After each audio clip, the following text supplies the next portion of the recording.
नमस्कार साथियों, आप सबका पुनः स्वागत है श्रद्धा एस्ट्रो ज्योतिष में।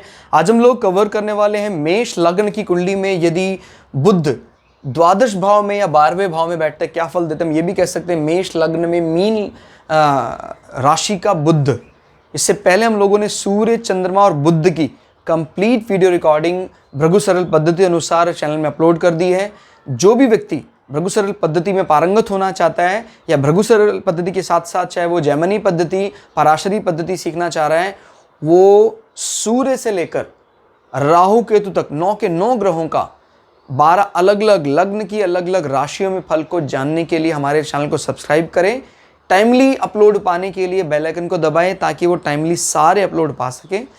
और कोई अगर अपनी वीडियो कुंडली एनालिसिस करवाना चाहता है यानी अपने चार्ट का वीडियो रिकॉर्डिंग करवाना चाहता है तो हमारे प्रोसीजर को फॉलो करें और हमें इस ईमेल एड्रेस पर कांटेक्ट करें sanat.waj@gmail.com। ये हमारा व्हाट्सअप नंबर है 9996621177। उसको प्रोसीजर फॉलो करने के बाद उसका ऑडियो कुंडली और उसका वीडियो कुंडली रिकॉर्डिंग हम उस तक भेज देंगे। तो आइए शुरुआत करते हैं। यहाँ से अगर गिनते हैं एंटी क्लॉकवाइज घड़ी की विपरीत दिशा में तो ये आता है 12वां भाव। 12वां भाव कहा जाता है हमारे दूरस्थ स्थान में किस प्रकार के हमारे संबंध होंगे, दूरस्थ व्यक्तियों से संबंध कैसे होंगे, फॉरेन लैंड की बात करते हैं। इसको फाइनल मोक्षा हाउस भी कहा जाता है। अगर 12वें भाव की स्थिति अच्छी हो तो ये हमारे मेडिटेशन के प्रति इंटरेस्ट, उससे रोजगार की बात भी करता है। क्लियर हो गया। और 12वां भाव हमारे व्यय की बात करता है, हमारे खर्चों की बात करता है। अब अगर यहाँ से गिनते हैं तो 12वां भाव ये पड़ता है 12वां। यहाँ फिलहाल कालपुरुष की कुंडली में यानी मेष लग्न कुंडली में 12वां भाव पड़ता है मीन राशि। मीन राशि का नेचर है बड़ा सधी हुई राशि मानी जाती है। बृहस्पति का शांत रूप दिखाई देता है। इनफैक्ट बृहस्पति का वो रूप दिखाई देता है जिन्होंने शुक्र नीति का आधार रचा था। अगर आप पढ़ेंगे शास्त्रों में तो आपको समझ में आएगा कि शुक्र की नीति का असल में आधार रचाने वाले बृहस्पति ही थे। क्योंकि अगर इस प्रकार की सांसारिक ये लग्जरी, इस प्रकार में रमे रहना संसार में, ऐसी विद्या ना होती तो दैत्य फिर हर बार कामना करते कि यार मैं तो तपस्या करूंगा और मैं स्वर्ग का अधिपति बन जाऊंगा। तो बृहस्पति ने उस ज्ञान की एक प्रकार से नींव रखी थी और इस कारण से शुक्र सबसे ज्यादा फेवरेबल मानते हैं मीन राशि को। मीन राशि में उनको बड़ा आनंद आता है क्योंकि ये सांसारिक उपभोग की बात करता है, सांसारिक व्यय की बात भी करता है मीन राशि, जो कालपुरुष की कुंडली में 12वां भाव कहा जाता है। तो ध्यान रखिएगा, धनु राशि और मीन राशि में बहुत बड़ा अंतर है। धनु राशि जिसकी लॉर्डशिप बृहस्पति के पास है, इसकी भी लॉर्डशिप बृहस्पति के पास है, लेकिन ये एक क्षत्रिय राशि, अग्नि तत्व प्रधान राशि है। ये एक ब्राह्मण राशि, जल तत्व प्रधान राशि है। अब यहां पर बुध आकर बैठ गए। बुध जो बुद्धि के देवता हैं, जब वो 12वें भाव में जाकर बैठते हैं तो सजग रहते हैं इस बात को लेकर, व्यय को लेकर बहुत सजग रहता है ऐसा व्यक्ति। खर्चा तो करता है लेकिन क्योंकि इस कुंडली में एक और बात भी लागू हो गई है अभी, विपरीत राजयोग, इस खर्चे से उल्टा उसको बढ़ोतरी होगी। क्लियर हो रहा है। और इस खर्चे से असल में उसका जो शत्रु पक्ष है वो कमजोर हो जाएगा, उसका ऋण का नाश हो जाएगा। इस प्रकार से किए गए खर्चे, हो सकता है शत्रुओं को शांत रखने के लिए आप कोई इस प्रकार का खर्चा करें तो वो शत्रु शांत रहेंगे। विपरीत राजयोग इशारा करता है कि आप जो भी आप पर बाधाएं आएंगी वो आपको ऊंचा उठाने वाली होंगी, नीचा गिराने वाली नहीं होंगी। क्लियर।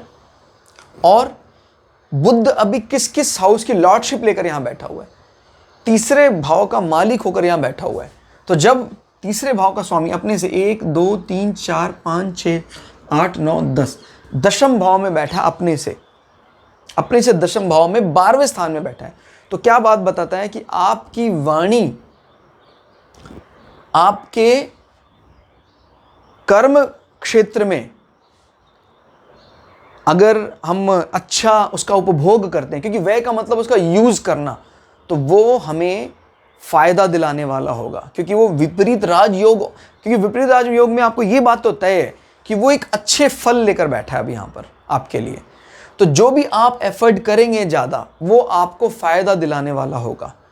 क्लियर हो रहा है? तो व्यय का मतलब उसका यूज़ करना। तो इसका यूज़ अगर आप कर रहे हैं, क्योंकि 10 से कनेक्ट कर रहा है अपने वर्क प्रोफाइल में, तो ये इम्प्रूव करने वाला होगा आपके जॉब स्टेटस को। मेरी बात को समझिएगा ध्यान से। ये अतिरिक्त दृष्टि आप सभी लोग सीख लीजिए। कोई भी ग्रह अपने से जितना बैठा होता है उस नंबर को भी कनेक्ट करना है। अगर वो अच्छी स्थिति में बैठा है तो पॉजिटिवली कनेक्ट करना है, बुरी स्थिति में बैठा है तो नेगेटिवली कनेक्ट करना है, लेकिन कनेक्ट जरूर करना है। ठीक हो गया?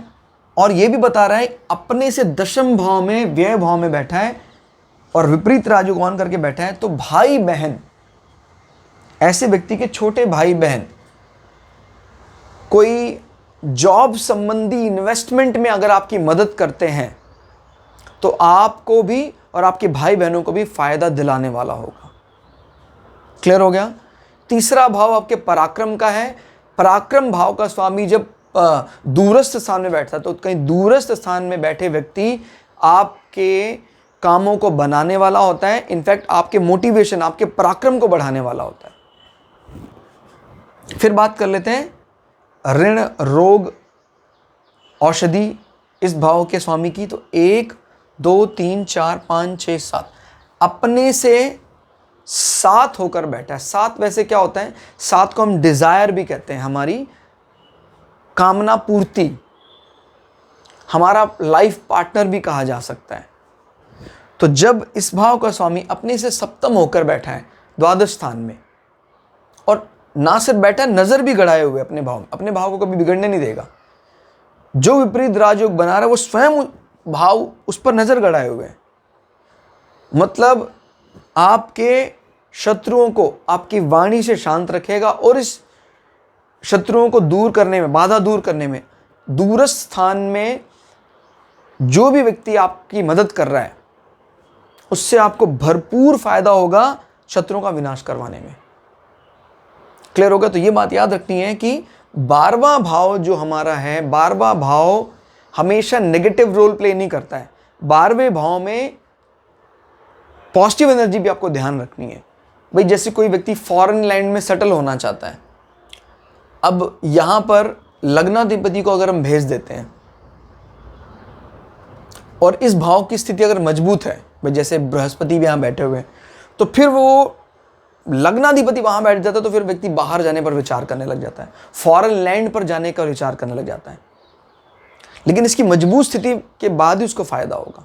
अगर 12वें हाउस की मजबूत स्थिति नहीं है और लग्नाधिपति वहां बैठ जाता है, तो फिर व्यक्ति घर में नहीं रहता, भटकता रहता है, और उसका भटकना सिर्फ खर्चा दिलाने वाला होता है। तो ये बात जरूरी है जानना।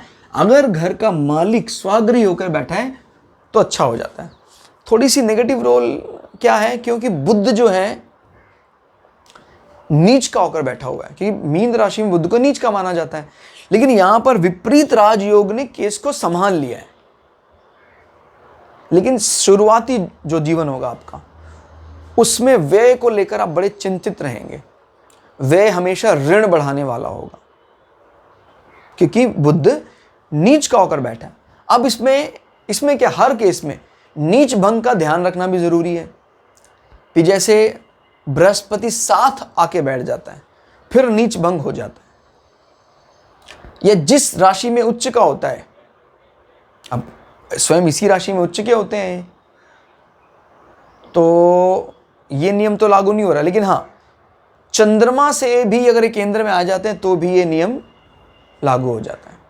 लग्न से केंद्र में तो अभी वो नहीं आ रहा है, लेकिन चंद्रमा अगर यहाँ के बैठ जाता है, तो चंद्रमा से केंद्र में आ जाता है तो भी नीच भंग हो जाता है। तो याद रखना है, नीच भंग के अगर शर्त पूरी हो जाती है तो फिर इसको डबल प्लस हो जाता है, क्योंकि विपरीत राजयोग भी एक्टिव हो गया और नीच भंग भी एक्टिव हो गया। तो दोस्तों ये था एक एनालिसिस बुध का 12वें भाव में। असल में इसको 12वां भाव ना कह के ये कहेंगे मेष राशि का 12वां भाव। तो जो YouTube पर आपको इस प्रकार की हजारों वीडियो मिल जाती हैं कि चतुर्थ भाव में बुध का फल, वो असल में गलत फल होगा, क्योंकि कई दफ़ा चतुर्थ भाव में परिणाम बहुत खराब देखने को मिलते हैं और कई दफ़ा चतुर्थ भाव में परिणाम बहुत सुखद देखने को मिलते हैं। ये तभी हम एनालिसिस कर सकते हैं जब तक हम लग्न को फिक्स ना करें, तब तक हम एनालिसिस नहीं कर सकते। करेंगे तो गलत ही साबित होगा। तो दोस्तों वीडियो कैसा लगा आप जरूर कमेंट करके बताइएगा। मिलते हैं अगली वीडियो में, तब तक के लिए जय श्री भृगु पराशरा, जय श्री शुक्राचार्य, नमस्कार।